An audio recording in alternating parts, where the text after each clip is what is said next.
Nung una itong binanggit nung gabi na nangyari yung insidente na subject ng grave threat ngayon,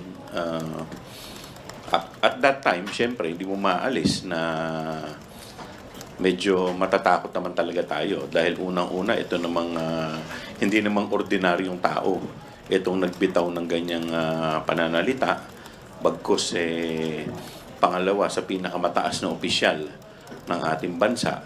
Pero makikita natin dito sa mga salaysay na at mga video na pinakita yung kanyang pagiging violent nature na very unbecoming para sa pangalawang pangulo ng ating bansa.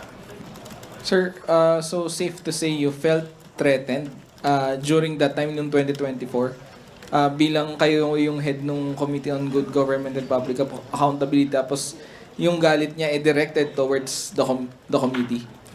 Siyempre, bakit naman po, sino naman po ba ang hindi matatakot sa mga pananalita ng ating Vice Presidente? Alam naman natin yung kapasidad nila. Kaya nga, at that time, sa totoo lang, wala naman akong security. But because of that,